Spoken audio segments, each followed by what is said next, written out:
आज हम जिस विषय पर संवाद करेंगे, मैं संवाद ही शब्द का उपयोग कर रहा हूँ क्योंकि बाहर का कोई है नहीं, और जब अपनों से बात होती है तो संवाद ही होता है।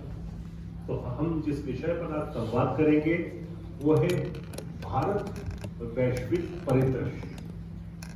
और पढ़ाई लिखाई से तो मैं डॉक्टरी का छात्र हूँ, डॉक्टरी किया हूँ, लेकिन रुचि से भू राजनीति और डिफेंस एनालिसिस का छात्र हूँ। तो ये ऐसा विषय है जो मेरे लिए भी हमेशा आकर्षण का केंद्र रहता है। इस पर मैं बोलता भी रहता हूँ। विशेषकर मेरा जो अध्ययन रहता है वो चाइना सेंट्रिक रहता है, चाइना और ईस्ट यूरोप का।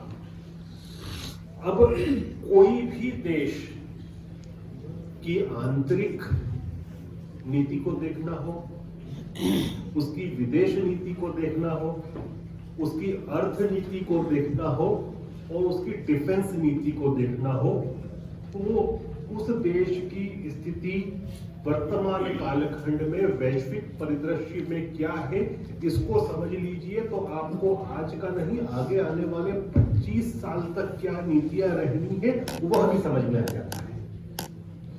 और जिस तरह से दुनिया सिकुड़ती जा रही है, तो दुनिया के एक कोने में जो होता है वो हम पर भी प्रभाव डालता है, और हमारे यहाँ जो होता है वह विश्व के दूसरे कोने पर भी प्रभाव डालता है।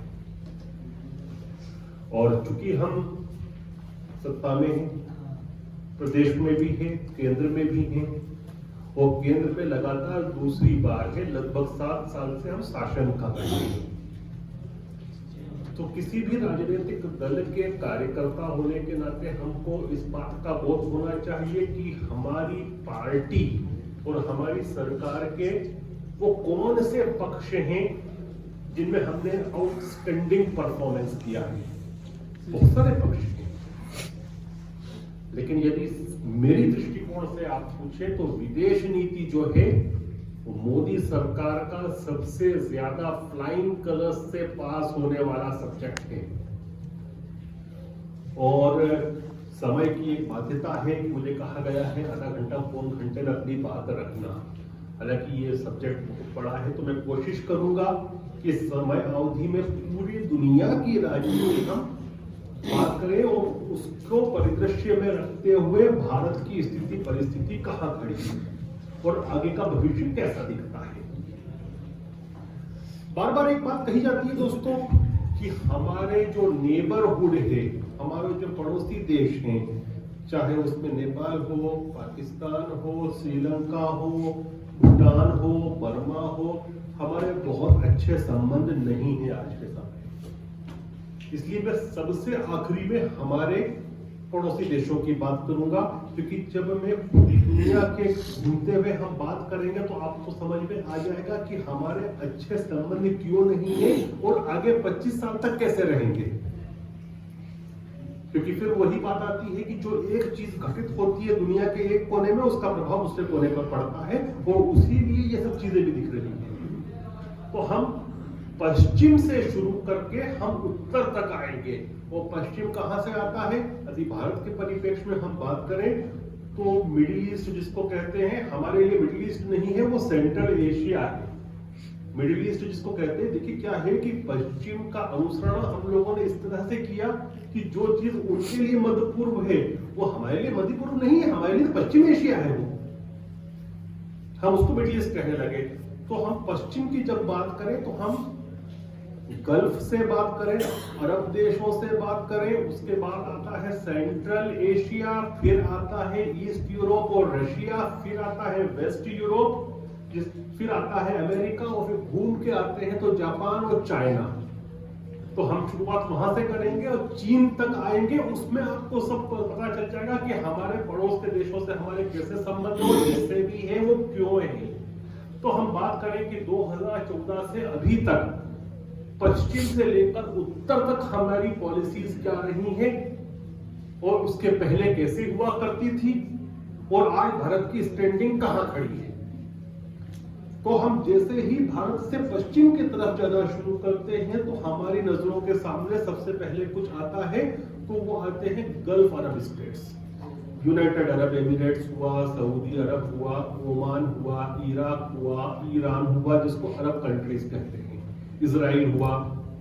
और इन देशों में प्रमुखता से एक इजराइल को अलग कर दे तो बाकी सब मुस्लिम देश हैं।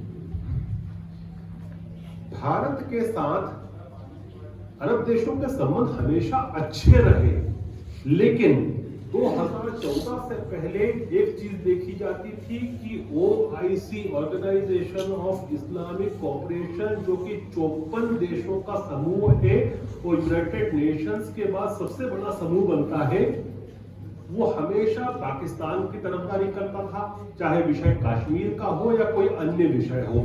2014 के बाद से जो परिवर्तन हमने देखा कि वो आज पाकिस्तान का सहयोग नहीं करते हैं, वो सहयोग हिंदुस्तान का करते हैं। वो किस हद तक पाकिस्तान का सहयोग हुआ करता था कि जब OIC की नींव पड़ी थी तो भारत ने प्रस्ताव ये रखा था, वो प्रस्ताव गलत नहीं था कि इंडोनेशिया के बाद सबसे ज्यादा यदि मुस्लिम है तो भारत में है, तो इसका सदस्य हमको भी होना चाहिए। और मैं कहता हूं सदस्य होना नहीं होना एक अलग बात है, ऑब्जर्वर का स्टेटस जब रशिया को मिला हुआ है, क्योंकि रशिया में लगभग 12 से 13% मुस्लिम्स हैं, तो उनको ऑब्जर्वर स्टेटस मिला, लेकिन भारत को नहीं मिला था। वो क्यों नहीं मिला था? क्योंकि पाकिस्तान बार बार उस पर वीटो भी लेता था। वो पाकिस्तान ये कहता था कि यदि भारत आया तो हम हट जाएंगे, और उसके दबाव में सारे फैसले लिए जाते थे, भारत के खिलाफ स्टेटमेंट्स दिए जाते थे। वो जो स्टेटमेंट्स हुआ करते थे वो वेस्टर्न प्रेस में भी जाते थे, वातावरण निर्मित एंटी इंडिया होता था। लेकिन हुआ क्या कि 2014 में हमारी सरकार बनती है, उसके बाद OIC की बैठक में विशेष आमंत्रण किसी को दिया जाता है, तो उस समय हमारी मध्य प्रदेश की सांसद और देश की विदेश मंत्री सुषमा स्वराज को बुलाया जाता है, और इसके ऊपर पाकिस्तान बायकॉट करता है। किस लेवल तक करता है कि हम उस बैठक में नहीं जाएंगे। यूनाइटेड अरब एमिरेट्स में वो बैठक होती है, UAE कहता है कि चाहे पाकिस्तान नहीं आए, लेकिन सुषमा स्वराज को यहां पर बुलाया जाएगा अतिथि के रूप में। फिर हमने देखा कि जब आर्टिकल 370 में जब हमने संशोधन किया, तब पाकिस्तान ने सबसे पहले कहीं अप्रोच किया तो OIC के मंच को, प्लेटफॉर्म को किया, लेकिन वहां पर भी उसको समर्थन नहीं मिला, बल्कि जो वहां के बड़े देश थे, चाहे यूनाइटेड अरब एमिरेट्स हो या सऊदी अरेबिया हो, इन्होंने भारत का समर्थन किया। और उन्होंने ये कहा, UAE ने तो बड़े बाकायदा बाद में भारत के साथ, वो भारत के साथ नहीं, कश्मीर के साथ, हमारे कश्मीर के राज्य के साथ MOU साइन किया, और उन्होंने कहा कि ये हिंदुस्तान का आंतरिक विषय है, इसको कहते हैं विदेश नीति। हमने ये विदेश नीति और कूटनीति के माध्यम से करके दिखाया, जो 60 साल में नहीं हो पाया था।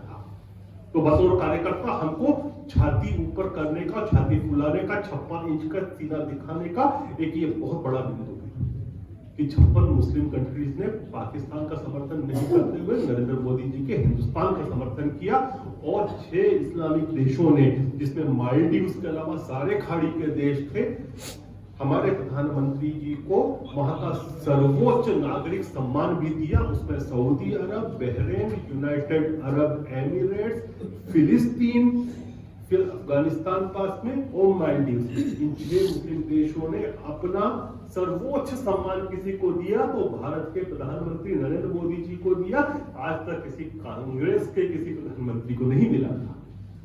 जबकि लोग हमारे ऊपर झूठे तंज क्या लगाते हैं कि मुस्लिम पसंद नहीं करते बीजेपी को, मोदी जी को। ये सबसे बड़ा तमाचा है ऐसा कहने वालों के चेहरों पर। फिर हम और आगे चले, वहीं पर चलते हैं, तो यहां पर भी हमने अपनी विदेश नीति को स्वतंत्र रखा है। हमने अपनी विदेश नीति को बेड़ियों में नहीं बांधा। जहां हमारा फिलिस्तीन से संबंध है, और फिलिस्तीन मोदी जी को अपना सर्वोच्च नागरिक पुरस्कार देता है, वहीं इजराइल से भी हमारे वैसे ही ताल्लुक है। चाहे हैमर मिसाइल लेने की बात हो या फिर स्पाइडर सिस्टम लेने की बात हो, माशावे के थ्रू एग्रीकल्चर के रिफॉर्म्स के लिए काम किया गया हो, ड्रिप इरिगेशन हो, या उन्नत के खेती के लिए बहुत सारे, विशेषकर हरियाणा में जो कार्यक्रम चल रहे हैं वो इजराइल चला रहा है। हमारे दोनों से संबंध है। पहले ये हुआ करता था कि भारत इजराइल से संबंध रखता था, गोपनीय संबंध होते थे। हमने खुल के संबंध रखे इजराइल से भी, हमने खुल के संबंध रखे फिलिस्तीन से भी, और हम यूएन में ये भी कहते हैं कि हम 2 स्टेट पॉलिसी इजराइल और फिलिस्तीन के ऊपर विश्वास रखते हैं। जहां हमको लगता है कि हम फिलिस्तीन का सपोर्ट करना होता है, हम यूनाइटेड नेशंस में मोदी सरकार फिलिस्तीन का समर्थन करती है। जहां हमको लगता है कि इजराइल का समर्थन करना चाहिए, हम इजराइल का समर्थन करते हैं। और अभी अभी मिडिल ईस्ट में एक नया क्वाड बना है जिसमें 4 देश हैं, America, Hindustan, United Arab Emirates और इजराइल। तो हम वहां पर आर्थिक रूप से भी खेल रहे हैं और स्ट्रेटेजिक रूप से भी खेल रहे हैं। इसको कहते हैं वास्तव में नॉन अलाइनमेंट, जो नेहरू जी हमेशा कहा करते थे कि हम नॉन अलाइन मूवमेंट चलाते हैं, वो मूवमेंट चलाते रहे, लेकिन स्वतंत्र non align policy Modi ji ने करके दिखाई। ये हमको हर व्यक्ति को बताना आवश्यक है कि हम इजराइल के साथ भी उतना ही करीब हो सकते हैं, फिलिस्तीन के साथ भी उतना ही करीब हो सकते हैं और हमारे हितों की सिद्धि भी कर सकते हैं।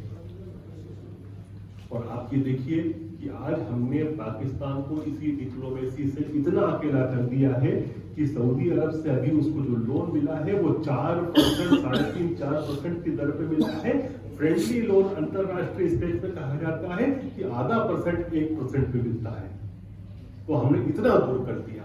हम मिडिल ईस्ट में आज के समय सऊदी अरब के साथ भी नेवल एक्सरसाइजेस करते हैं, यूनाइटेड अरब एमिरेट्स के साथ भी करते हैं, इजराइल के साथ भी करते हैं। और इससे भी बड़ा यदि कोई शिफ्ट देखना हो और ये देखना हो कि विदेश नीति स्वतंत्र किसको कहते हैं, देखिए इजराइल, सऊदी अरब और यूएई एक ही है, दिखते अलग अलग हैं लेकिन एक ही है, पॉलिसीज एक ही है, वो वेस्टर्न ब्लॉक के हैं। लेकिन ईरान जो है, ईरान और इजराइल 136 के प्रतिद्वंदी नहीं है, 136 का आंकड़ा है, लेकिन हिंदुस्तान के संबंध ईरान से भी उतने ही अच्छे हैं जितने इजराइल से हैं। मेरे इजरायली दोस्तों से बात होती है तो वो ये कहते हैं कि तुम अजीब देश हो, तुम हमारे भी इतने करीब हो कि हमारे प्रधानमंत्री भी तुमको इतनी ही इज्जत देते हैं और तुम ईरान के भी इतने करीब हो और तुम दोनों जगह अपने हितों को साथ लेते हो। इसको कहते हैं कूटनीति। जब अमेरिका ने सैंक्शंस लगाए ईरान के ऊपर तो एक देश था जिसको सैंक्शंस से भी छूट मिली कि वहां की जो छाबर की बंदरगाह है जिसको भारत डेवलप कर रहा है वो अमेरिकी सैंक्शंस में नहीं आती है। ईरान और इजराइल एक दूसरे को खोटी आंख नहीं सुहाते, एक दूसरे की तरफ देख नहीं सकते।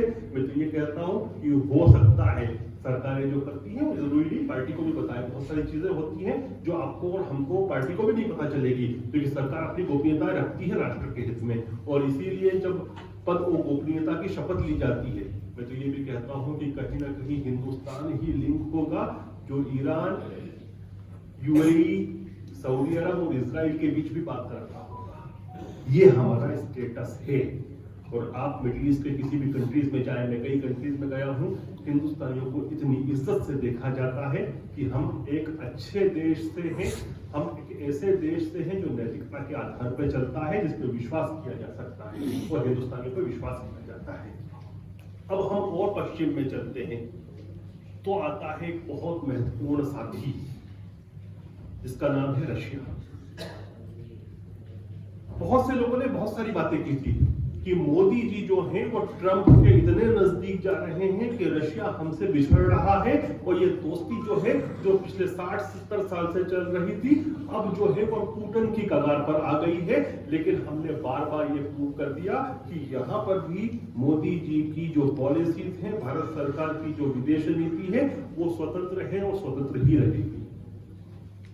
हमने देखा कि जब चीन के साथ हमारी गलवान में समस्या चल रही थी तो राजनाथ सिंह जी जाते हैं रशिया और मॉस्को हमको हथियारों की सप्लाई करता है और न केवल हथियारों की सप्लाई करता है, S-400 की जो बैटरीज की डिलीवरी चीन को होनी थी उसमें डिले भी किया जाता है। उसको बताते हैं कोविड की वजह से डिले हुआ।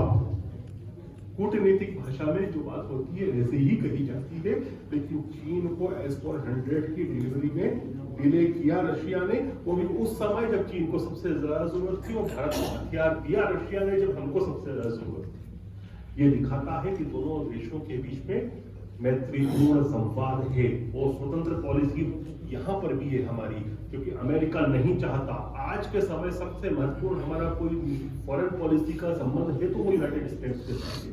यूएस बिल्कुल नहीं चाहता कि हम रशिया के साथ रहें, बार बार हमको मना भी करता है कि आप जो हथियार खरीदते हैं रशिया से वो कम कर दो।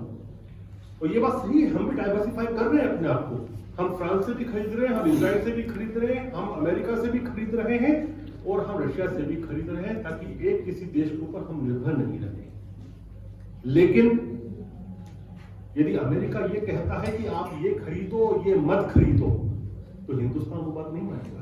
और हमने करके दिखाया, जब S-400 की हमने डील की रशिया के साथ, अमेरिका की तरफ से यहां तक ये भी कहा गया कि काटसा का जो कानून है बड़ा विचित्र कानून है, जिसका फुल फॉर्म है countering American adversary through sanction act. मतलब अमेरिका के जो प्रतिद्वंदी देश हैं उनको काउंटर करना सैंक्शंस लगा के, प्रतिबंध लगा के। और ये एक ऐसा कानून है कि अगर कोई देश रूस से कोई हथियार खरीदता है तो उसके ऊपर प्रतिबंध लगेंगे। रशिया के ऊपर तो लगे हुए हैं, मैं अगर रशिया से कुछ खरीद रहा हूं एक देश का प्रतिनिधि के रूप में, तो मेरे देश के ऊपर प्रतिबंध लगेगा क्योंकि मैंने रशिया से खरीद लिया। लेकिन इस धमकी के बाद भी, और जबकि तुर्की के ऊपर S-400 खरीदारी के करने के नाम पर अमेरिका ने सैंक्शंस लगा रखे हैं, हिंदुस्तान ने डिलीवरी लेना शुरू कर दी है मिसाइल सिस्टम की। अगले महीने तक इंस्टॉलमेंट हो जाएगा। चाहे अमेरिका सैंक्शन लगाता हो तो लगाए। वैसे मेरी जहां तक मेरी समझ जाती है, अमेरिका की औकात नहीं है सैंक्शन लगाने की, क्योंकि यदि वो सैंक्शन लगाएगा तो जितना हमको नुकसान होगा उससे ज्यादा उस सैंक्शन का नुकसान अमेरिका को होगा, क्योंकि हम अमेरिका से भी हथियार खरीदते हैं, फिर हम वो हथियार खरीदना बंद कर देंगे।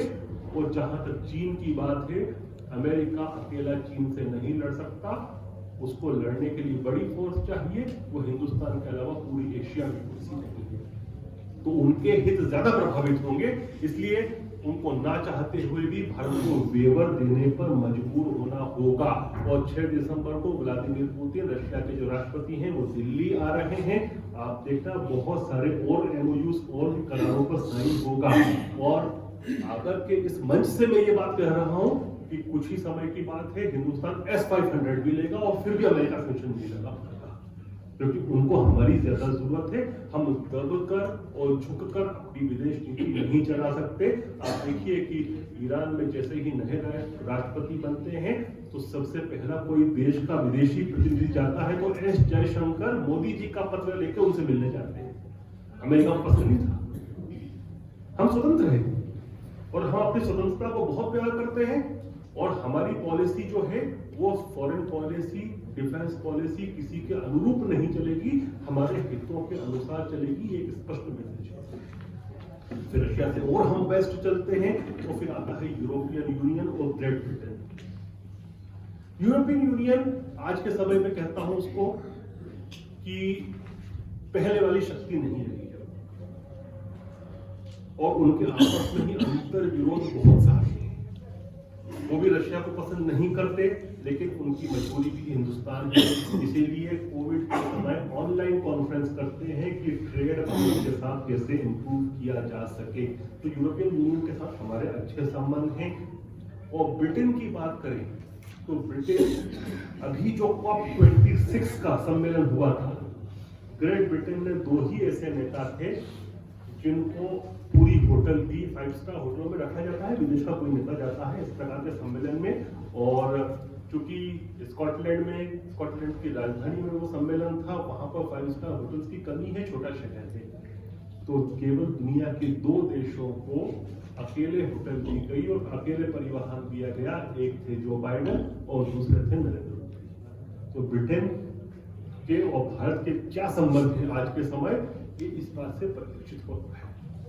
आप ब्रिटेन का देखें, ब्रिटेन सिक्योरिटी काउंसिल में आज के समय अधिकांश चीजों पर हिंदुस्तान के साथ खड़ा रहता है। अमेरिका, ब्रिटेन, रशिया, सिवाय चाइना को माइनस कर दे, इंक्लूडिंग फ्रांस से जो हमारे संबंध हैं आज के समय, फ्रांस का सबसे बड़ा व्यापार किसी के साथ होता है तो वो हिंदुस्तान के साथ होता है। और जो चीजें कुछ ऐसी होती हैं कि अभी ऑस्ट्रेलिया के साथ उनका बहुत बड़ा एक रक्षा सौदा था सबमरीन्स का, पनडुब्बियों का, वो टूट गया। जैसे ही वो टूटा तो मैंने ट्विटर पर लिखा भी था, अच्छा है फ्रांस की निर्भरता भारत पर बढ़ गई। तो विदेश नीति में क्योंकि कोई परमानेंट दोस्त नहीं होता, कोई परमानेंट दुश्मन नहीं होता, लेकिन जो हित होते हैं राष्ट्रों के वो हमेशा स्थायी होते हैं। तो जितने देश हम पर निर्भर करेंगे वो हमारा गुण गाएंगे, चाहे वो जनरल असेंबली हो संयुक्त राष्ट्र की या फिर सुरक्षा परिषद क्यों ना हो। अब हम ब्रिटेन से और वेस्ट जाते हैं तो सबसे इंपॉर्टेंट पार्टनर आता है हमारा जो है अमेरिका। और क्यों पार्टनर इंपॉर्टेंट है? क्योंकि हमारा सबसे बड़ा दुश्मन आज के समय कोई है। देखिए, दो चीजें होती हैं कि एक होता है आप डिप्लोमेटिक शत्रु देश कहना। डिप्लोमेटिकली हम शत्रु देश चाइना को भी नहीं कहेंगे। क्यों नहीं कहेंगे? क्योंकि जब डिप्लोमेटिकली हम शत्रु देश कहते हैं तो उसके बहुत सारे मतलब निकलते हैं। फिर आपके कूटनीतिक संबंध भी खत्म होते हैं, एम्बेसीज के एम्बेसडर्स के काम कम होते हैं, स्टाफ कम होता है, ट्रेड पे भी इफेक्ट पड़ता है। तो हम कूटनीतिक भाषा में तो उसको शत्रु देश नहीं कहेंगे, लेकिन वास्तविक भाषा में हिंदुस्तान का सबसे बड़ा दुश्मन है तो वो चाइना है। पाकिस्तान को मैं काउंट ही नहीं करता। क्यों काउंट नहीं करता? क्योंकि उसकी जो अर्थव्यवस्था है हमसे 10 गुना छोटी है, उसका जो लैंड एरिया है वो हमसे कई गुना छोटा है, उसका जो ह्यूमन कैपिटल है हमसे बहुत कम है। यदि आप बात करें उसकी जनसंख्या में वो उत्तर प्रदेश इतना है, और यदि उसकी इकोनॉमी की बात करें तो वो तमिलनाडु से छोटी इकोनॉमी है। तो मैं उसको इसलिए दुश्मन नहीं मानता, इतना बड़ा दुश्मन है, लेकिन दुश्मन ऐसा है कि जिसको हम जब चाहे जब ठीक कर सकते हैं। तो जो दुश्मन नंबर 1 है वो है चीन, और जो पाकिस्तान भी उछलता है वो चीन की शय पर उछलता है। चीन के जिस प्रकार से संबंध है, चीन को जो कश्मीर का, हमारे कश्मीर का उसने हिस्सा दे रखा है, जिस प्रकार से गिव एंड टेक के रिलेशन बना रखे हैं, तो मैं कहता हूं कि जब वॉर होगी पाकिस्तान के साथ तो चीन बीच में नहीं आएगा, लेकिन जब चीन के साथ होगी तो हो सकता है कि पाकिस्तान से भी हमको समय लेना पड़े। तो असल दुश्मन जो बैठा है वो ईस्टर्न बॉर्डर पर है। और मैं बार बार ये बात कहता हूं, कुछ लोग कहते हैं कि आप जो बात कहते हैं वो मानवीय बात नहीं है, लेकिन विदेश नीति में मानवता की बात चलती नहीं है, उसमें बड़ी प्रैक्टिकल बातें होती हैं। तो मैं कहता हूं कि आज नहीं तो कल, कल नहीं तो परसों जो एक महायुद्ध होगा हिंदुस्तान का वो चीन के साथ ही होगा, उसके लिए हमको तैयारी करना आवश्यक है। लेकिन मैं ये नहीं चाहता कि वो युद्ध जम्मू कश्मीर में हो, मैं नहीं चाहता वो युद्ध अरुणाचल प्रदेश में हो, मैं ये भी नहीं चाहता कि वो युद्ध लद्दाख में हो। हम युद्ध चीन से करें और अंतिम व्यक्ति तक युद्ध करेंगे, और अंतिम व्यक्ति लेकिन जो हो वो हिंदुस्तान का नहीं हो, वो अंतिम व्यक्ति वियतनाम का हो, वो अंतिम व्यक्ति लाओस का हो, वो अंतिम व्यक्ति इंडोनेशिया का हो, वो अंतिम व्यक्ति ताइवान का हो। इसलिए हमको आवश्यक है कि हम साउथ चाइना सी में जितना दूर जाके लड़े उतना बेहतर है। जैसे अमेरिका ने 2 विश्व युद्ध लड़े, उसने यूरोप की धरती पे लड़े, अपनी धरती पे नहीं लड़े, और इसीलिए अभी तक उसकी जो स्थिति बनी हुई है, एक हेजेमन जिसको कहते हैं अंग्रेजी में, कि जो नेतृत्व करता देश की तरह, एक पावरफुल देश की तरह है, क्योंकि उसने अपनी भूमि पे जंग नहीं लड़ी, दूसरे के संसाधन पर, दूसरे के मानव संसाधन पर लड़ी। तो मैं कहता हूं कि जंग तो लड़नी है, लेकिन आखिरी हिंदुस्तानी तक नहीं लड़नी है, आखिरी वियतनामी, आखिरी ताइवान वाला, आखिरी इंडोनेशियन, आखिरी लाओसियन, आखिरी जापानी तक के लड़नी है। तो वो युद्ध कहाँ होगा? वो होगा मलक्का स्ट्रेट्स के पास, वो युद्ध होगा साउथ चाइना सी में, वो होगा ईस्ट चाइना सी में, वो होगा जापान के सागर में। इसके लिए सबसे महत्वपूर्ण हमारा अलायंस बनता है, और नेचुरल अलायंस बनता है अमेरिका के साथ। वो इसलिए बनता है क्योंकि इनमें से जो ज्यादातर देश हैं, चाहे वो फिलीपींस हो, चाहे जापान हो, चाहे दक्षिण कोरिया हो, इन सब में अमेरिका की फौजें बैठी हैं। और तृतीय विश्व युद्ध होगा, कोल्ड वॉर शीत युद्ध शुरू हो चुका है, और ये शीत युद्ध पिछली बार से अलग है, क्योंकि पिछली बार जो था वो अमेरिका और सोवियत संघ के बीच में था। सोवियत संघ एक बड़ी शक्ति थी लेकिन गरीब शक्ति थी। आज का जो शीत युद्ध है वो चीन के साथ है, अमेरिका के मित्र, उसमें हम भी आते हैं। मैं अलाई नहीं कहूंगा क्योंकि हमारी कोई ट्रीटी नहीं है उनके साथ, लेकिन मित्र देशों में हम भी आते हैं, वर्सेस चाइना और चाइना के मित्र। लेकिन चाइना के मित्र बहुत कम हैं। चाइना के असली मित्र यदि कोई है तो वो 2 देश हैं, एक है नॉर्थ कोरिया, दूसरा पाकिस्तान, तीसरा कोई मित्र देश चाइना का नहीं है। ये सबसे बड़ा एडवांटेज है हिंदुस्तान का भी और अमेरिका का भी। और इसमें सबसे बड़ी कोई 2 शक्ति है तो नेवल ग्लोबल पावर के रूप में कोई है तो वो अमेरिका है, जो साउथ चाइना सी और इंडो पैसिफिक में जिसकी प्रेजेंस है, और सैन्य शक्ति के रूप में कोई है तो हिंदुस्तान है। और ये गठजोड़ ही आगामी जब भी बड़ा युद्ध होगा वो लड़ेगा और जीतेगा। इसलिए मैं कहता हूँ कि सबसे महत्वपूर्ण हमारा कोई संबंध है, रिश्ता है आज के समय तो यूनाइटेड स्टेट्स के साथ है, और वो इसलिए है क्योंकि ये नेचुरल संबंध है, अननेचुरल नहीं। और नेचुरल संबंध किसको कहते हैं? जब एक दूसरे के हित को एक जैसे हो, एक दूसरे की हित सिद्धि के रास्ते एक जैसे हो, एक दूसरे का दुश्मन एक जैसा हो, तब आप फिर स्वाभाविक मित्र बन जाते हो। हालांकि अपने अपने हित सब देखते हैं, लेकिन स्वाभाविक मित्र तब बनते हो जब आपके दुश्मन समान हो, जब आपकी नीतियां समान हो और क्षेत्र समान हो जहां आपको लड़ना है। तो हम स्वाभाविक मित्र आज के समय अमेरिका के हैं। इसीलिए आपने देखा होगा कि हमारी सरकार ने जितने अमेरिका के साथ निकटता बढ़ाई इससे पहले कभी नहीं बढ़ी। और ये कहने कोई गुरेज नहीं है कि आज के समय भारत और अमेरिका के संबंध अपने इतिहास में सबसे अच्छे हैं। फिर और आगे चलते हैं और ईस्ट की तरफ आते हैं तो आता है जापान, वियतनाम, चीन, ये वाला क्षेत्र आता है। चीन के विषय में मैं क्या बोलूं? आप भी जानते हैं कि चीन हमारा प्रतिद्वंदी है और रहेगा। अब इस पे जो इस क्षेत्र में चीन की घेराबंदी कैसे हो रही है? क्वाड के माध्यम से। क्वाड क्या है? एक समूह है 4 मित्र देशों का, भारत, अमेरिका, ऑस्ट्रेलिया और जापान। और यदि आप देखें तो ये चारों देश मिलकर घेरते हैं चाइना को। समय पड़ने पर जब युद्ध होगा तो इसी पूरे क्षेत्र में टकराव होगा। और इसीलिए मैं कहता हूं कि आखिरी व्यक्ति तक हम लड़े, लेकिन उस क्षेत्र में जाकर लड़े, क्योंकि पहला हमला मुझे लगता है कि होता है तो वो होगा ताइवान पे, दूसरा होगा जापान। क्योंकि हिंदुस्तान पे इतना आसान नहीं है हमला होना। बड़ी फौज है, बड़ा देश है, चीन के लिए भी मुश्किल है, लेकिन हम सब चीजों के लिए तैयार हैं। और इसी तैयारी के लिए चाहे S-400 लिए जा रहे हों, चाहे दूसरी सबमरीन्स की डील की जा रही हो, चाहे चाइना से लगी जो बॉर्डर है। पहले किसी जमाने में ये कहा जाता था जब कांग्रेस की सरकारें होती थी कि जो चीन से लगी सीमावर्ती क्षेत्र है वहां पर इंफ्रास्ट्रक्चर नहीं बनाना ही सबसे बड़ी सुरक्षा है। नहीं, लेकिन चीन ने क्या किया? चाहे शिनजियांग की कमांड हो उसकी या ताइवान की कमांड हो, उनको सशक्त करने के लिए लगातार उसने अपने क्षेत्र में इंफ्रास्ट्रक्चर बनाए। लेकिन भारत के पास इंफ्रास्ट्रक्चर नहीं था। लेकिन मोदी जी की सरकार जब से आई, बॉर्डर रोड इंफ्रास्ट्रक्चर के माध्यम से बीआरओ ने जितनी तेजी से काम किया है, चीन ने जो गलवान में किया उसका एक कारण ये भी है कि चीन परेशान है कि जितनी तेजी से हम अपना इंफ्रास्ट्रक्चर, रोड्स, ब्रिजेस बना रहे हैं, वो भी ऐसे ब्रिजेस और ऐसे टनल्स बना रहे हैं कि जो 12 महीने चले, चाहे बारिश गिरती हो, -15 डिग्री का या -20 डिग्री का टेम्परेचर हो, तब भी हमारे सैन्य ट्रूप्स जा सके।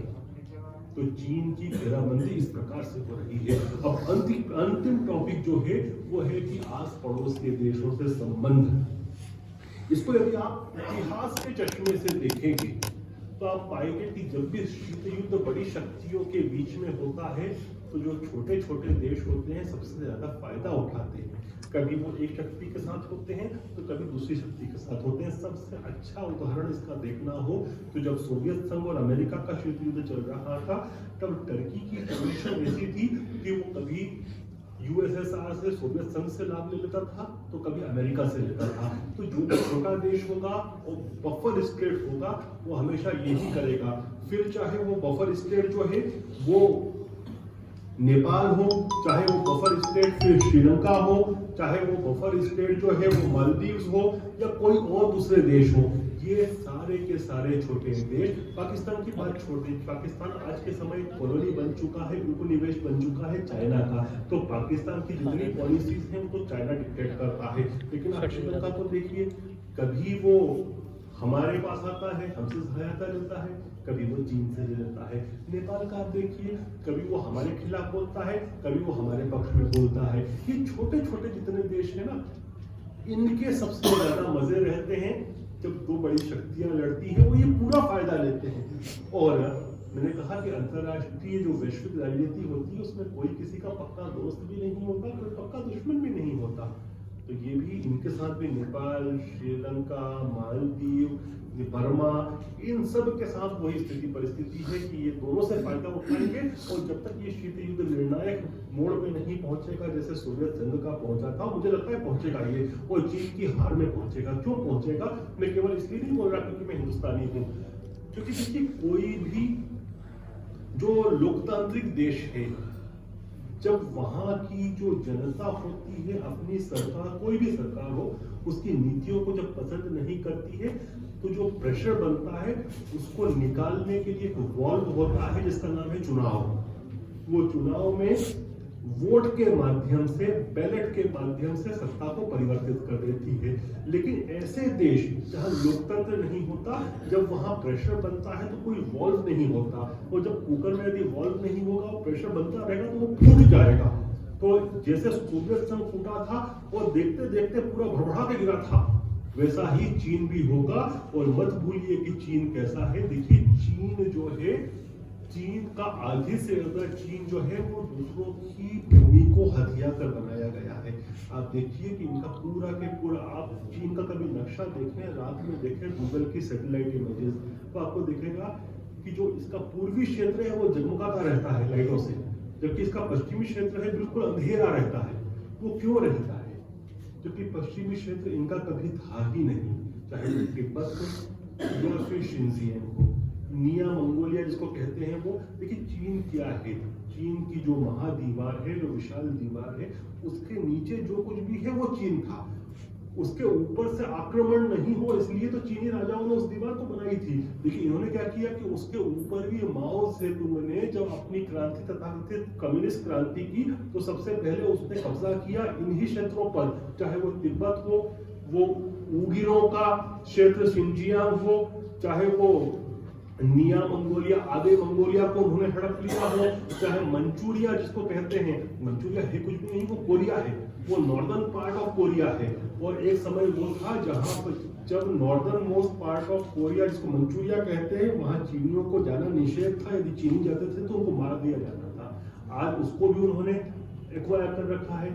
तो चीन जब फूटेगा तो उसमें से कई टुकड़े निकलेंगे, और इतने टुकड़े निकलेंगे जैसे सोवियत संघ में से निकले थे, और चीन की स्थिति बचेगी। आज जितना चाइना है, 1/3 ही लैंड मास बचेगा, वो असली चाइना होगा। और चीन की भारत से कभी बॉर्डर लगी भी नहीं थी, हमारी बॉर्डर लगी हुई थी बेसिकली तिब्बत से।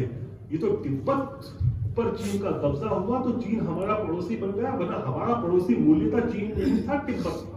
तो ये भारत का आज वैश्विक परिदृश्य है और भारत की यह स्थिति है। यदि चीन का वीटो पावर नहीं हो तो आज जो सिक्योरिटी काउंसिल है यूएन की, उसके 5 में से 4 देश चाहते हैं कि भारत को परमानेंट स्टेटस मिले सिक्योरिटी काउंसिल में, चाहे वो फ्रांस हो, अमेरिका हो, रशिया हो या ग्रेट ब्रिटेन हो। केवल वीटो लेता है तो चाइना लेता है। ये समस्याएं चलती रहेंगी। एक संघर्ष है चीन के साथ, जो मैं कहता हूं कुछ दशकों तक चलेगा, जब तक निर्णय नहीं होगा। लेकिन उसके लिए हमको अपने देश को प्रेरित करना होगा। देखिए हमको दुश्मन से भी सीखना पड़ेगा। चीनियों की जो जीडीपी थी 90-91 तक भारत के बराबर हुआ करती थी, लेकिन आज हमसे 5 गुना ज्यादा हुई। और वो ऐसे नहीं हुई है, चीनियों ने बहुत मेहनत करी, 16-18 घंटे काम किया है। हम हिंदुस्तानियों को भी 16-18 घंटे काम करना होगा। मुझे बहुत बुरा लगता है जब मैं युवाओं को देखता हूँ कि चाय की दुकान पर बैठे रहते हैं, दिन में वो पान की दुकान पर खड़े रहते हैं। जब तक ये कल्चर खत्म नहीं होगा, समय वेस्ट करने का कल्चर खत्म नहीं होगा। ऑफिस में मैं भाग्य रहा मेरा कि कुछ साल इंग्लैंड में भी रहा हूँ, तो व्यक्ति सुबह 9 बजे ऑफिस जाता है और उसका 5 बजे तक समय होता है, तो वो कुछ भी नहीं करता है, वो फोन तक नहीं उठाता है, केवल काम करता है। 5 बजे बाद वो कोई काम नहीं करता है, फिर वो अपनी लाइफ जीता है। तो हमको भी हमारे ऑफिसेज में वो कल्चर लाना होगा, और हम सत्तारूढ़ दल में हैं, हमको वॉच करना होगा। हमारे जनप्रतिनिधि भी बैठे हैं, हमारे कुछ पूर्व जनप्रतिनिधि भी बैठे हैं यहाँ पर, कि ऑफिसेज में 10 बजे अधिकारी पदाधिकारी आ रहे हैं कि नहीं आ रहे हैं, और 5 बजे तक काम कर रहे हैं कि नहीं कर रहे। नहीं कर रहे, टाइट करना पड़ेगा। हमारे युवक क्या कर रहे हैं, हमको ध्यान देना पड़ेगा कि जो वर्किंग आवर्स होते हैं उसमें क्या कर रहे हैं। वो सुबह कितनी बजे उठ रहे हैं, 8 बजे 9 बजे सो के उठ रहे हैं क्या? और आप तो 2 बजे तक सो रहे हैं क्या? बीच में क्या कर रहे हैं? जब तक हिंदुस्तान 15-16 घंटे काम नहीं करेगा तो जो हम बड़ा स्वप्न सजा रहे हैं कि हम विश्व की शक्ति बन जाए, महाशक्ति बन जाए, तब तक नहीं बन सकते। और इस दुनिया की सबसे बड़ी पार्टी होने के नाते हमारा कर्तव्य बनता है कि हम अधिकारियों को टाइट करें और युवाओं को दिशा दिखाएं। जय हिंद, जय भारत।